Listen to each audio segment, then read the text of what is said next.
Well, look behind you, buddy. Have you seen this? It's what the made of all. This guys did it for us. They just made it for us. That's amazing. They took a bunch of spare parts. And what are they going to do with it after they're? We're going to put it in our new headquarters in Nashville. A new one, that cool brick building. Yeah, we just moved in. We're what's getting married next year. Jared James. Isn't that funny? He goes, dude, you better have that fucking thing open on time or else. Yeah. Well, I'm going to come. I'm coming. Oh, it's going to be awesome. But I'm also going to come to Summer NAMM and do a show for Gibson. Okay. I'll tell you what we're doing there. It's going to be awesome. Yeah. It's going to be awesome. No, and I'm going to do others. All right, so this gentleman, I don't know if you saw Pippin on Broadway years ago. This is Ben Vereen, right? Yeah. No, this is JC. Hey. The man, he's a man. By the way, a lot of you are boys watching. You got to work towards this. But JC, everything Gibson, he's in charge of. For example, he decided recently to give me 40 guitars. And it was a whim, right? That's awesome. Awesome. Did you just give the cut sign? Did you just give the cut sign? Any guitar you need is yours. Thank you. So, JC, so last year was a big year in terms of welcome back. Yeah. How's it feel this year? How do you feel with how everything's going? Well, as I've said to a few folks last year, you know what our strategy was? Hope. Let's hope they like us. Let's hope they like our guitars. Let's hope the artists come back. And after a year, that hope's turned into reality. And it's so amazing to see the artists engaging with us. Our fans are back, and we've got an acoustic room over here, our electrics. We're bringing Kramer back from the 80s. Remember that shredder brand? Yeah, sure. We got Epiphone, which is...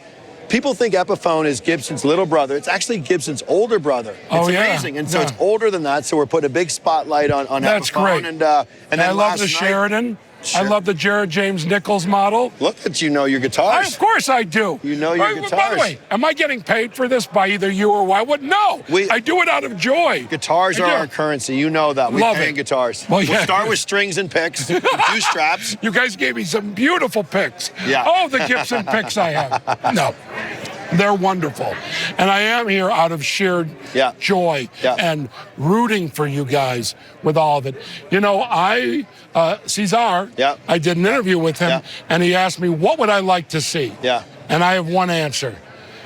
Keep making beautiful works of art that sound like beautiful works of art. Love it. I don't need any new pickups. I don't need anything. It's just like, because I think that's the key to Gibson is to keep on keeping on. Yeah, I agree. And if you do that, I mean, anything else is a bonus. Yeah, you know, I agree. There are always those people who want new technology. And that's fine. But to do what brought Gibson here to this world, keep going, Oh, and that's been our challenge in a good way. I mean, we have such amazing craftsmanship going on in our Bozeman facility and in our custom shop and in Nashville. And to see people truly woodworking, and it's about the selection of the wood and then the crafting of it and then creating that sound. And you know this, we've been synonymous with creating and shaping inspiring sound for 125 years. Well, that's the mission going forward. It's exactly what you said. But it is, I mean, the sound of a Gibson guitar, for me always, mine's a 335. Not saying I don't love a Les Paul or an L5, but they are truly works of art. Because in my house, all the Gibsons that I have hanging up, I actually stand and admire them. I admire them. I don't know any other guitar maker that you can really sit and admire. You can like go, oh, that's a great guitar. I agree. But Gibsons not only sound, but I admire them. I sat next to a lady on a plane. Oh, what do you do? Nashville guitars, what guitar? Gibson. She goes, oh my God, my husband will love you. I'm like, okay. And she goes, he has more Gibsons that I can't keep up with them. I'm like, oh, does he play? No. He just loves the way they look, which is amazing. No, that is amazing. But they are. They're truly, and you know, they're works of art. I mean, I admire them. They're so beautiful. Yeah. And what's important to us though is that they look good on a wall, but they look better on a stage. And last night, I know you couldn't be with us. You were awesome last year, but last night to see Slash and Don Felder do Hotel California. Oh, did they really? Don had the double neck. Slash came in on it, and then Billy Gibbons walks out. Jared James Nichols, Lizzie from Hailstorm, Miles from Mudhoney. It was just amazing confluence of artists just doing what they do best, and Gibson was the center point. Oh, the Gibson's the center point for me when it comes to music, and I wish I had my photo show in L.A. last night, so I couldn't make it. And by the way, that date thing, my fault. I screwed up. Because I was like, as of last week, I'm like, all right, I'll see you guys Thursday night. It's like, no, I can't. Yeah, let's see. Art show / in Don Felder Hotel, California. It's my art show. I know. Yeah, we should have come and supported that. We'll do that next time. Well, no, it's running through March 2nd. Are you in town for a while? I'm coming. Are you really in town? I'd love to come. And you can just come. I'll give you a private tour.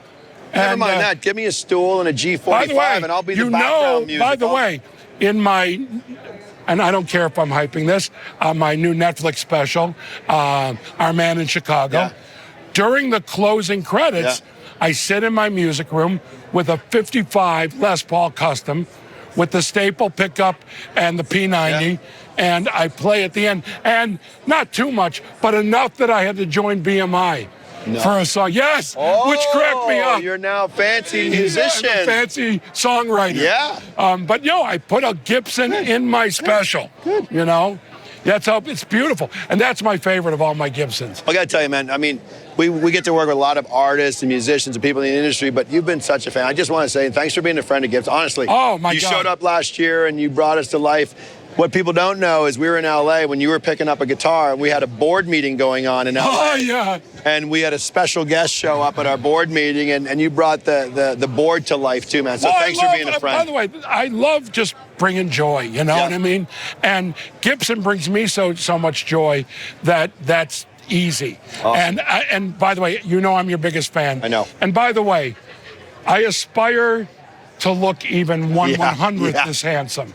I truly do. Look at that beard. I mean, look at that. I mean, come on. If you haven't gotten a Gibson guitar and you love guitars, well, by the way, that doesn't exist. I don't think anyone who loves guitars hasn't bought or thought of buying a Gibson guitar. And remember, I'm saying this, man, because I love it.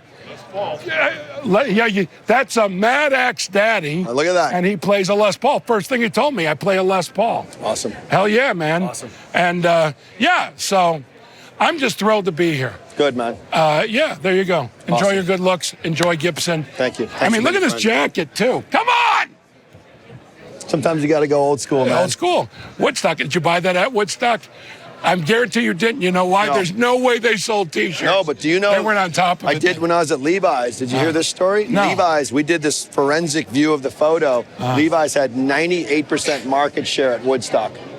You're kidding me. And the other 2% were naked, so you could call that 100%. 100%, yeah, the other 2% were naked. That's a beautiful Levi's jacket. Yeah, I should have it. Good one. Let me ask you a question style-wise, and people can learn.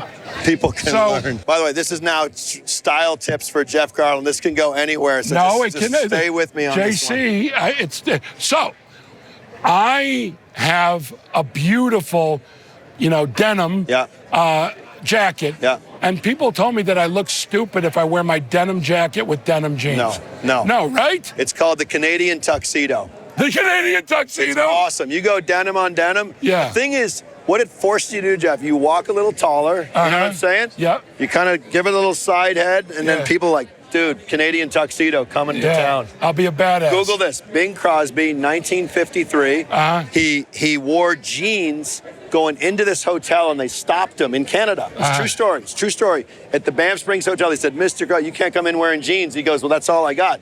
So someone had to bring clothes for him. Levi's back in the day made him a tuxedo. He came back the next year, and he wore it in a denim tuxedo, and they didn't stop him. And that's how it became called the Canadian tuxedo. Oh, I will do that. 1953 Bing Crosby. Yep. I love that story. Yep. That's great. Awesome. Hey, enjoy your good Appreciate looks. it, man. Enjoy Gibson, and keep on rocking. Thank you. Thank you, guys. Thanks.